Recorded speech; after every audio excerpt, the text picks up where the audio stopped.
Hi guys, welcome to Right Academy classes. आज हम लोग एसएससी जीडी का जो पेपर अभी मॉर्निंग शिफ्ट में हुआ 18 तारीख को, ठीक है, उस पर डिस्कस करेंगे। इसमें मैथ्स, रीजनिंग, हिंदी और जीएस, इनकी चारों सेक्शन के क्वेश्चन को डिस्कस करने वाला हूँ। ओके, जिसमें से मैथ्स के इंपॉर्टेंट क्वेश्चन में सॉल्व भी करवाऊंगा प्लस रीजनिंग के। ओके, चलिए देखते हैं।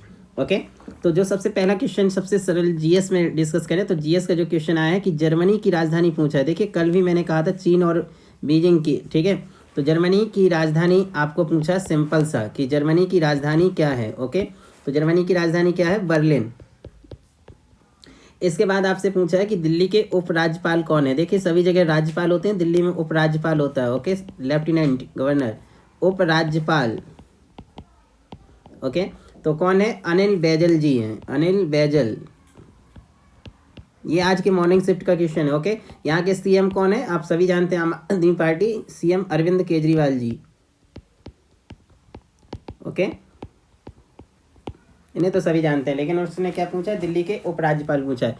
इसके बाद आपके ओके, आपका देखिए जो रीजनिंग का क्वेश्चन है, ठीक है, किसका? रीजनिंग का क्वेश्चन, ठीक है। रीजनिंग का क्वेश्चन में क्लासिफिकेशन से क्वेश्चन डेली आ ही रहे हैं, ठीक है, क्लासिफिकेशन से क्वेश्चन आ ही रहा है। जैसे देखो, आज का क्लासिफिकेशन क्वेश्चन जो स्टूडेंट ने मुझे बताया है 642 234, ओके, 135 एंड 248।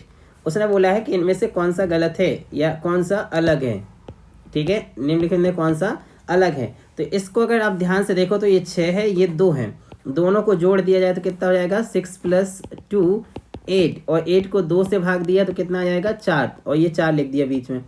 इधर भी देखो, 4 2 6, 6 को 2 से भाग दिया कितना आ गया? 3। इधर 5 1 6, 6 को 2 से भाग दिया कितना आ गया? 3। लेकिन यहाँ 8 4 कितना होगा? 12, 12 को भाग दोगे 2 से, सॉरी 8 2 10 होगा, 10 को 2 से भाग दोगे कितना आना चाहिए? 5, जबकि क्या लिखा है? 4। तो ये वाला जो है अलग है। ओके, चलिए इसके बाद देखें अपनी, ठीक है, मैथ्स का एक क्वेश्चन है जो इम्पोर्टेंट है। देखिए, एक क्वेश्चन है कि कोई व्यक्ति अपनी आय का, ठीक है, कोई व्यक्ति अपनी आय का 75% खर्च कर देता है, 75% खर्च कर देता है। ओके, यदि उसकी आय, ठीक है, उसकी आय में 20% की वृद्धि कर दिया है, 20% क्या कर दिया है? वृद्धि कर दी जाए, और साथ ही उसका खर्च, ठीक है, उसका खर्च कितना? 15% बढ़ा दिया जाए, यानी उसका खर्च भी कितना बढ़ जाता है? 15% बढ़ जाता है। तो उसके बचत पर, यह बचत में कितनी वृद्धि होगी? बचत में कितनी वृद्धि होगी? ओके, तो इधर देखें, आपको सिंपल सा जैसे दिया है 75%, क्या दिया है? 75%। तो 75% को क्या लिख सकते हो आप? 3/4। इसका अर्थ है, ठीक है, ये खर्च करता है तो उसकी टोटल आय कितनी हो गई? 4, और खर्च कितना कर दिया? 3। तो ये रेशियो होगा, ठीक है, आय का, खर्च का और बचत का, ये तीनों रेशियो अगर देखें तो आय कितनी है? 4 है, खर्च 3 कर देता है, तो बचत कितनी किया? 1 किया। ओके, अगर इसको सॉल्व करने के लिए और सरल करें तो 100 का कर दें इसमें गुणा, 300 और 400। ये इसका अर्थ है किसी व्यक्ति की आय 400 है, कितना खर्च करता है? 300, तो बचत कितनी करता है? 100। तो इस रेशियो में आ गया ये, किसमें? 400, ठीक है, 300 एंड 100। अब देखो क्वेश्चन, उसकी आय में कितनी वृद्धि हो जाती है? 20% की। तो आय को 20% बढ़ा दिया जाए, 20% यानी कितना हो जाएगा? 80 रुपये बढ़ जाएगी। खर्च कितना बढ़ जाता है? 15% बढ़ जाता है, तो इसका निकालोगे 15 × 45, यानी 45 रुपये बढ़ जाता है। तो बचत पे देखो क्या, इधर से देख, इसको घटा दो, कितना होगा? 35, ठीक है, तो ये आ गया 35%। तो बचत कितनी बढ़ जाएगी? 35% बढ़ जाएगी, यही आंसर होगा। ओके, बचत कितनी बढ़ जाएगी? 35% बढ़ जाएगी। होप आपको ये समझ में आ गया होगा। ओके, चलो एक और क्वेश्चन देखो, मैथ्स का ही क्वेश्चन है कि यदि घड़ी 10% लाभ पर बेची जाती है, ठीक है, एक घड़ी को 10% लाभ पर बेचा जाता है, 10% लाभ पर बेचा जाता है। ओके, क्वेश्चन है यदि, ठीक है, इसे 77 रुपये अधिक में बेचते, 77 रुपये अधिक पर बेचा जाता, अधिक पर बेचा जाता तो 12% का लाभ होता, 12% का लाभ होता। तो आपको निकालना कि घड़ी का कॉस्ट प्राइस क्या है, घड़ी का क्रय मूल्य या इसी को CP आपसे पूछा है, ठीक है। देखो आपको सिंपल सा है कि यहाँ परसेंटेज में कितना चेंजेस आ रहा है, 2%, और 2% का चेंजेस कब आ रहा है, जब 77 रुपये अधिक मिल रहे हैं उसे, ठीक है। तो 2% बराबर 77, तो आप सीधे क्या निकाल देते हैं यहाँ से, 100%, कितना होता है 77/2 गुणित कितना 100, इसको 5 से गुणा कितना आ जाता है 50, ठीक है। तो ये 5 सत्ते 35 की 5 और 5 सत्ते 35 और 3 38, तो कितना आ गया 3850 रुपये घड़ी का क्या होता है, कॉस्ट मूल्य होता है, क्रय मूल्य, ओके। तो कितना आंसर होता है 3850, ये हो गया आपका मैथ्स का। इसके बाद अगर देखें हम लोग, ठीक है, अभी मैथ्स के और डिस्कस करेंगे। GS में देखो सबसे सरल क्वेश्चन पूछा है कि महाकालेश्वर, आप सभी को पता है जो लोग शिव के भक्त हैं, ठीक है, नहीं उनको भी पता है, ठीक है। महाकालेश्वर मंदिर किस नदी के तट पर है, सिंपल सा पूछा है, किस नदी के तट पर है, किस नदी के तट पर है, क्षिप्रा नदी, ठीक है, क्षिप्रा नदी के किनारे है, और ये कहाँ है, MP के उज्जैन में है, MP के उज्जैन में है। आपको सिंपल क्षिप्रा नदी के तट पर, इसका भी मैंने वीडियो बना रखा है अलग से, उसे आप जरूर देखें, ठीक है, उसमें कवर हो जाएगा पूरा आपका, ओके। इसके अलावा मध्य प्रदेश में एक और चीज़ है अभी, है ना, ठीक है, ओंकारेश्वर, 2 शिवलिंग है, ओंकारेश्वर, ओंकारेश्वर पूछ सकता है किस नदी के तट पर है, ये नर्मदा नदी के तट पर है, किस नदी के तट पर है, नर्मदा नदी के तट पर हो, कहाँ है ये, खंडवा मध्य प्रदेश में है, खंडवा मध्य प्रदेश में, आप घूमने जरूर जाइए, ओके। देखो एक और GS का क्वेश्चन आया है कि खिलाफत आंदोलन कब हुआ, ठीक है, खिलाफत आंदोलन इतिहास से पूछा है, खिलाफत आंदोलन कब हुआ, तो कब हुआ था 1919 में। अगर इससे रिलेटेड व्यक्ति पता चला पूछ ले कल, ठीक है, मोहम्मद अली, क्योंकि अभी क्वेश्चन कुछ डिस्कस करूंगा जो कल के आए थे वो आज आए हैं क्वेश्चन, लेकिन थोड़ी सा अलग फॉर्म में आए हैं, ठीक है। शौकत अली, ये दोनों, ठीक है, इसके प्रवर्तक हैं खिलाफत आंदोलन के। एक और क्वेश्चन आया है कि जो काकोरी कांड था, ठीक है, काकोरी कांड का नया नाम क्या रख दिया गया है, काकोरी कांड, ठीक है, तो काकोरी कांड का नया नाम रख दिया गया क्या, काकोरी ट्रेन एक्शन कर दिया गया है अब, ठीक है, क्या कर दिया गया है, काकोरी ट्रेन एक्शन, ओके। ये कब हुआ था 1925 में, 1925 में, और इससे कौन संबंधित थे, मुख्यतः राम प्रसाद बिस्मिल जी, हालांकि इसमें 17-18 लोग थे, अशफाकुल्ला खां भी थे ना, ठीक है, राम प्रसाद बिस्मिल, ओके। अगला क्वेश्चन जो आपसे पूछा है, अगला क्वेश्चन है कि फायर पार्क कहाँ स्थित है, फायर पार्क कहाँ स्थित है, ओके। तो फायर पार्क जो स्थित है ये उड़ीसा में है, कहाँ है, उड़ीसा में। यहाँ के CM है नवीन पटनायक, इन्होंने स्थापित किया है इसे, नवीन पटनायक जी ने, ठीक है, नवीन पटनायक, ये वहाँ के CM है उड़ीसा के।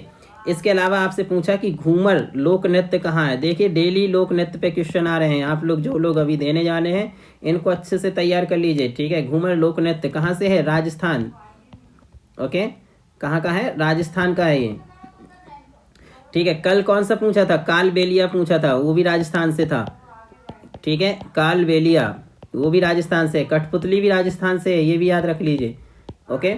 ये सभी पूछे ही जा रहे हैं क्वेश्चन, ओके। इसके अलावा पूछा है कि ऐसा कौन सा प्रथम भारतीय है जो ब्रिटिश संसद का सदस्य बना, ठीक है, तो ब्रिटिश संसद, ब्रिटिश पार्लियामेंट, ठीक है, में पहला भारतीय व्यक्ति जो सदस्य बना, ठीक है, तो भारतीय व्यक्ति जो सदस्य बना कौन थे, दादा भाई नौरोजी, कौन थे, दादा भाई नौरोजी, ओके। इसके अलावा आपसे पूछा नीति आयोग के CEO कौन है, नीति आयोग के प्रथम CEO, फर्स्ट पूछा है ना, फर्स्ट CEO चीफ, ठीक है। तो जो इसके CEO हैं कौन है, ठीक है, सिंधु श्री खुल्लर, प्रथम कौन थे, सिंधु श्री खुल्लर। अभी कौन है, अभी अमिताभ कांत जी हैं, अभी कौन है, अमिताभ कांत, ठीक है। इसके अलावा आपसे जो पूछा है, ठीक है, इसके अलावा आपका जो क्वेश्चन आया है वो आया है काजीरंगा नेशनल पार्क कहाँ है, सबसे सरल, सभी को याद रहता है, ठीक है, काजीरंगा राष्ट्रीय उद्यान नेशनल पार्क कहाँ, किस राज्य में, कहाँ है, असम में, ओके। इसके अलावा आपसे पूछा सबरीमाला मंदिर, ठीक है, ये बहुत ही चर्चा में रहता है क्योंकि यहाँ महिलाओं को अलाउड नहीं था ना, सुप्रीम कोर्ट का केस था, उसके बाद अलाउ हुआ है, लेकिन अभी भी फिलहाल नहीं जाने को मिलता। तो सबरीमाला मंदिर कहाँ है, केरल में, कहाँ है, केरल राज्य में। ओके, चलिए अब बात करते हैं रीजनिंग की हम लोग। ठीक है, तो रीजनिंग में आपका जो मैंने कहा कि डेली नंबर सीरीज से क्वेश्चन आ ही रहे हैं। ठीक है, नंबर सीरीज से सर्वाधिक क्वेश्चन आ रहे हैं। देखिए जो मुझे नंबर सीरीज जो अभी मिली है उन पर डिस्कस करते हैं। एक नंबर सीरीज है 6, 10, 26, 62। ठीक है, और यहाँ क्वेश्चन मार्क। तो इस पर अगला क्या आएगा, देखो अगर इसे ध्यान से देखो तो +4 किया है, यहाँ कितना किया है, +16 किया है, यहाँ कितना किया है, +36। इसका अर्थ है क्या, ये 2 का स्क्वायर, ये 4 का स्क्वायर, ये 6 का स्क्वायर, तो ऑब्वियसली यहाँ क्या होगा, 8 का स्क्वायर यानी 64। ठीक है, तो 62 और 64 जोड़ो तो कितना हो जाएगा, 126। तो इसका करेक्ट आंसर क्या होगा, 126। ओके, तो इस तरह क्वेश्चन आप लोग जरूर करें। मैंने क्लास में भी इन क्वेश्चन को करवाया था बहुत ज़्यादा। ओके, एक और जो रीजनिंग का क्वेश्चन है वो है आपका, देखो 3, 6, 18, 72 क्वेश्चन मार्क, और यहाँ है 21, 60। ओके, ये क्वेश्चन भी करवाया था मैंने, बिल्कुल यही सेम क्वेश्चन। ओके, तो यहाँ अगर देखो तो इधर पे कितने का गुणा किया है, 2 का गुणा किया है, इधर कितने का गुणा किया है, 3 का गुणा किया है, इधर कितने का गुणा किया है, 4 का गुणा किया है, तो इधर ऑब्वियसली कितने का गुणा करेगा, 5 का। तो 5 का गुणा करो, 5 दूनी 10, 5 सत्ते 35। ठीक है, और 1 36, तो कितना होना चाहिए, 360। तो आंसर क्या है, 360। ओके, अगला क्वेश्चन देखो, अगला रीजनिंग का जो नंबर सीरीज का क्वेश्चन आज आया है 121। ठीक है, क्या है, 121, 253, ओके, 374, और इनमें से पूछा है इस सीरीज में कौन सा गलत है। ठीक है, कौन सा क्या है, गलत है, कौन सा नहीं आना चाहिए। तो यहाँ देखो 1 और 1 को जोड़ा तो कितना आ गया, 2। इसको, ठीक है, 2 और 3 को जोड़ा तो कितना आ गया, 5। ठीक है, 3 और 4 को जोड़ा तो कितना आ गया, 7। इधर जोड़ेगा 5, 4 और 5 को, तो क्या आना चाहिए, 9, जबकि 8 है। तो ये गलत है, ये सीरीज में नहीं होना चाहिए। ओके, एक और जो क्वेश्चन है रीजनिंग का, वो क्वेश्चन कोडिंग डिकोडिंग का है। किसका, कोडिंग डिकोडिंग का। उसने बोला कि यदि BAD बैड, बैड को क्या लिखा है, 7। ठीक है, SAP सैप, सैप को लिखा है 9। तो आपको पूछा है कि BAN, बैन को क्या लिखेगा। ओके, तो अगर ध्यान से देखो तो B का कितना होता है, 2। ठीक है, 1 और 4, ये कितना हो गया, 7। ओके, इसे देखो सैप, S कितना होता है, 19, A का तो 1, और P का कितना होता है, 16। इसको जोड़ा, ठीक है, तो कितना हो गया, ये 36। 36 नहीं लिखा इसने। ठीक है, 36 को भी आगे जोड़ा, 3 + 6 कितना हो गया, 9। यहाँ पे 0 था क्योंकि ये यूनिट प्लेस आया था, इसलिए इसको एक्स्ट्रा नहीं किया। ठीक है, अब देखो बैन। ठीक है, बैन को देखो 2 + 1 + 14 कितना आ गया, ये 17। देखो 17 ऑप्शन में था, ये गलती मत करना, अभी ये आंसर नहीं है, क्योंकि 1 + 7 कितना हो जाएगा, 8। तो करेक्ट आंसर क्या है, 8। ओके, चलिए अब मैं साइंस के क्वेश्चन डिस्कस करता हूँ। किसके करता हूँ, साइंस के। जो साइंस के क्वेश्चन आए हैं GS में, आपसे देखो सबसे छोटी कोशिका पूछा है, सबसे छोटी कोशिका। और कल क्या पूछा था सेकेंड शिफ्ट में, ठीक है, कल पूछा था कि सबसे बड़ी कोशिका कौन सी है, तो सबसे छोटी कोशिका कौन सी है, शुक्राणु। कौन सी है, शुक्राणु, स्पर्म जिसे कहते हैं। ठीक है, यह मनुष्य की शरीर की सबसे छोटी कोशिका है जीव के। ओके, इसके अलावा आपका पूछा है कि वल्कनाइजेशन में कौन सी गैस प्रयुक्त होती है, या वल्कनीकरण। ठीक है, वल्कनीकरण है ना, में कौन सी गैस प्रयुक्त होती है, कौन सी गैस प्रयुक्त होती है। ठीक है, तो वल्कनीकरण, पहले तो ये समझ लो कि ये क्या होता, क्या है वल्कनाइजेशन। ठीक है, वल्कनीकरण एक्चुअली क्या होता है, रबर की कठोरता बढ़ाने के लिए किया जाता है, रबर की कठोरता को बढ़ाने के लिए किया जाता है। ठीक है, वल्कनीकरण। और इसमें की जो गैस यूज होती है वो होती है सल्फर गैस। कौन सी होती है, सल्फर गैस का, ये आंसर था आपका। ठीक है, अगला क्वेश्चन पूछा है इटाई नामक रोग किसकी कमी से होता है। इटाई मैंने कहा था बीमारियों से क्वेश्चन ज़्यादा आ रहे हैं। ठीक है, तो ये किसकी कमी से होता है, कैडमियम की कमी से। इटाई नामक रोग किस होता है, कैडमियम की कमी से। ठीक है, एक और क्वेश्चन आया विटामिन डी की कमी से कौन सा रोग होता है। ठीक है, तो ये तो सभी को पता था, कौन सा होता है, रिकेट्स। ओके, कौन सा, रिकेट्स। ओके, इसके अलावा आपसे जो क्वेश्चन आ रहे हैं प्राकृतिक रबर पे आ रहे हैं, किस पे, प्राकृतिक रबर। ठीक है, प्राकृतिक रबर पे मोस्टली 2 क्वेश्चन ही बन रहे हैं। ठीक है, पहली चीज प्राकृतिक रबर किससे प्राप्त होती है, तो किससे होती है, लेटेक्स से प्राप्त होती है ना।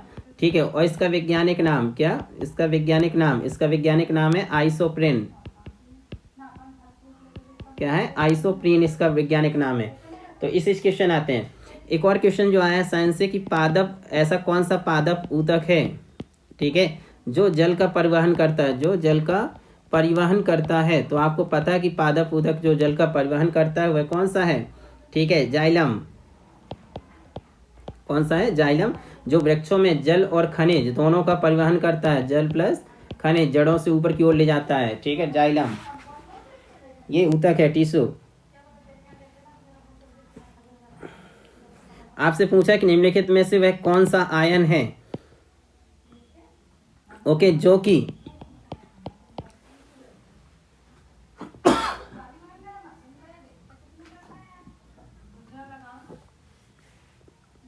सॉरी फॉर दैट, ठीक है, आयन जो रक्त का थक्का बनाने में हेल्प करता है। तो कौन सा है, कैल्शियम प्लस प्लस। हम जानते हैं कैल्शियम केवल हड्डियों के लिए, लेकिन नहीं, रक्त के थक्के में भी काम आता है, ओके। अगला क्वेश्चन है कि प्रथम खोजा गया कार्बनिक तत्व कौन सा है, या कार्बनिक यौगिक। प्रथम खोजा गया कार्बनिक यौगिक, कार्बनिक यौगिक कौन सा है। तो आप सभी को पता है कौन सा है, यूरिया, ठीक है, कौन सा है, यूरिया। यूरिया का फॉर्मूला पता चला, पूछ ले, NH2CONH2, ओके, ये भी याद रखिएगा, ठीक है। इसकी खोज की थी फ्रेडरिक बोहलर ने। किसकी की थी, फ्रेडरिक बोहलर ने, ओके। सबसे अगला क्वेश्चन जो जीएस में पूछा है, MIC मिथाइल आइसोसाइनाइड किससे संबंधित है, किसी घटना से संबंधित है, ठीक है, मिथाइल आइसोसाइनाइड। तो आपको पता है मिथाइल आइसोसाइनाइड किससे संबंधित है, भोपाल ट्रेजेडी, ठीक है, भोपाल गैस कांड किससे है, भोपाल गैस कांड, ठीक है। कब हुआ था, 3 दिसंबर, ठीक है, 1984 को हुआ था, जब ये गैस का रिसाव हो गया था और लाखों लोग इससे मारे गए थे। अगला क्वेश्चन पूछा, सेरीकल्चर का संबंध किससे है, सेरीकल्चर किससे होता है, सेरीकल्चर का, ठीक है। तो किससे है सेरीकल्चर का संबंध, ठीक है, रेशम पालन, रेशम के कीड़े पालन से ना। और ये कीड़े किस में पाले जाते हैं, शहतूत, ठीक है। चलिए अगला क्वेश्चन यदि देखें, ठीक है, तो आपको पूछा है कार्सिनोजेनिक शब्द किससे संबंधित है, कार्सियोजेनिक, ये शब्द ही पूछा है, ठीक है, कि इस शब्द का संबंध, कार्सियोजेनिक शब्द का संबंध किससे है। तो आपका ये शब्द किससे संबंधित होता है, कैंसर, ठीक है, कैंसर से संबंधित शब्द है। इसके अलावा आपसे जो पूछा है, ठीक है, कि चुटका परमाणु संयंत्र कहाँ स्थित है, चुटका परमाणु संयंत्र, चुटका परमाणु संयंत्र, ठीक है। देखो इसमें एमपी के स्टूडेंट को काफ़ी हेल्प मिली है, ठीक है, क्योंकि एमपी के काफ़ी क्वेश्चन है। ये कहाँ है, मंडला एमपी, मंडला एमपी, ठीक है। इसके अलावा आपसे सिंपल सा ओबीसी का फुल फॉर्म पूछा है, तो क्या होता है, other backward class, other backward class, ठीक है। ये चर्चा में ना रिजर्वेशन वगैरह के लिए इसलिए पूछा है, ठीक है। हिंदी में अन्य पिछड़ा वर्ग, ओके। चलिए अब बात कर लेते हैं हम लोग हिंदी की। तो हिंदी में फिर से जैसे मैंने कहा कि शुद्ध वर्तनी बहुत ज़्यादा पूछ रहा है, ठीक है, 4 से 5 क्वेश्चन शुद्ध वर्तनी के आ रहे हैं, ओके। जैसे आज जो क्वेश्चन आया कवित्री, इस तरह से लिखा था, ठीक है, इसे कैसे लिख सकते हैं जो सही होगा, ठीक है, ये आपको बताना था। तो क्या होगा, कवित्री होता है ना, छोटी की मात्रा, ओके। इसके बाद पूछा है रचयिता, ठीक है, और ऐसे लिखा है, क्या होगा, रचयिता, इस तरह से लिखते हैं ना। फिर पूछा उपरोक्त, उपरोक्त नहीं होता, उपयुक्त होता है, क्या होता है, उपयुक्त, ठीक है, इसका शुद्ध वाक्य। फिर पूछा मिष्ठान, मिष्ठान देखो आप कई जगह जाओगे दुकानों, मिठाई की दुकान में ऐसे ही लिखा रहता है, लेकिन ये गलत लिखा रहता है ना, ये क्या होता है, मिष्टान होता है, क्या होता है, मिष्टान, ठीक है, मिष्टान है ना, शुद्ध मिष्टान ने, ठीक है। आप फिर पूछा दवाइयाँ, ठीक है, आप देखोगे दवाइयाँ इसी तरह सभी मेडिकल स्टोर में लिखा रहता है, जबकि इसका सही कौन सा है, दवाइयाँ, ठीक है। देखो हम लोग हिंदी जानने का दावा करते हैं लेकिन पूरी तरह से नहीं जानते ना। दवाइयाँ इस तरह से लिखा जाता है, ई की मात्रा नहीं बड़ी की नहीं होती है, ओके। फिर आपका पूछा मेघनाथ, ठीक है, तो मेघनाथ हम समझते हैं ये सही नहीं है, मेघनाद होता है, मेघनाद, ठीक है। चलिए जीएस के कुछ और क्वेश्चन जो अभी लास्ट में मेरे पास आए हैं, ठीक है। आपसे पूछा है गोदावरी का उद्गम स्थल किसका, गोदावरी का उद्गम स्थल। और कल इसकी पूछा था सहायक नदी, तो कल मैंने जब पूछा था, पढ़ाया था, इसे बताया था कि इसका उद्गम स्थल कहाँ है, त्र्यंबकेश्वर नासिक में, ठीक है, त्र्यंबकेश्वर नासिक। कल इसकी सहायक नदी पूछा था, प्राणहिता वगैरह है ना, मैंने कहा था इसका वीडियो जरूर देख लेना। इसकी लंबाई पता चला अगले में पूछ ले, कितनी है, 1465 किलोमीटर। ओके, आपसे एक और नृत्य पूछा है, कोड़ी नृत्य। कौन सा पूछा है, कोड़ी नृत्य या कोबड़ी नृत्य, ठीक है। ये कहाँ से है, ये सब महाराष्ट्र से हैं। कहाँ है, महाराष्ट्र। ओके, भूटान की सबसे ऊंची चोटी पूछा है, भूटान की सबसे ऊंची चोटी कौन सी है, ठीक है, ये पूछा है। कौन सी है, गंगखार। कौन सी है, गंगखार। इसकी ऊंचाई है 7570 मीटर, ठीक है, 75-70 मीटर। ओके, आपसे पूछा है कि चीफ इकोनॉमिक एडवाइजर कौन है, सीईओ, ठीक है, सीईए है ना, ठीक है, भारत के मुख्य आर्थिक सलाहकार, मुख्य आर्थिक सलाहकार। देखो ये क्वेश्चन जब आया था, जब अभी आया है, लेकिन सलाहकार थे, लेकिन अभी कुछ दिन पहले ही इन्होंने इस्तीफा दे दिया है, कृष्णमूर्ति सुब्रमण्यम जी ने, कृष्णमूर्ति सुब्रमण्यम है ना। हालांकि क्वेश्चन यही गया है, आंसर यही गया है, क्योंकि ऑप्शन में यही था। अपने पद से अभी इस्तीफा दे दिया है, इस पद पर भी कोई नहीं है, ठीक है, इस पद पर अभी कोई नहीं है। इसके अलावा आपसे पूछा पिछौला झील, कि पिछौला झील कहाँ है, पिछौला झील, ये पिछौला झील है उदयपुर। उदयपुर कहाँ है, राजस्थान। ओके, कहाँ ये, राजस्थान में है। ओके, इसके अलावा आपसे एक और क्वेश्चन जो आया है, ठीक है, वो आया है कि GUI का फुल फॉर्म, ठीक है, तो क्या होता है, ग्राफिकल यूजर इंटरफेस, ग्राफिकल, ठीक है, यूजर इंटरफेस, ये होता है इसका GUI का, ठीक है। इसके अलावा आपसे पूछा है कि father of nuclear programme Bharat में कौन कहलाए हैं, ठीक है, father of nuclear programme Bharat के कौन है, ठीक है, भारत के परमाणु जो जनक कौन कहलाते हैं, होमी जे भाभा। कौन कहलाते हैं, होमी जहांगीर भाभा, ठीक है। एक और चीज पूछा है आपका, ठीक है, लावा और कोलकाई नृत्य कहाँ होते हैं, लावा व कोलकाई, ठीक है, ये जो नृत्य हैं ये लक्षद्वीप से संबंधित है। कहाँ से, लक्षद्वीप से। ओके, तो गाइस आपको इतने क्वेश्चन हैं, आप इसी पैटर्न पे अपनी तैयारी कंटिन्यू रखिए। और मैं अभी सेकेंड शिफ्ट के फिर से क्वेश्चन अपलोड करूंगा, उन्हें जरूर देखिए, क्योंकि इससे आपको आइडिया लगेगा कि प्रश्न कहाँ से आ रहे हैं और कैसे आ रहे हैं। और जिस पोर्शन से ज़्यादा प्रश्न आ रहे हैं उन्हीं पोर्शन को आप ज़्यादा फोकस करिए। साथ ही कुछ क्वेश्चन रिपीट हो रहे हैं, इसलिए इन वीडियो को ध्यान से देखिए। Okay, thank you.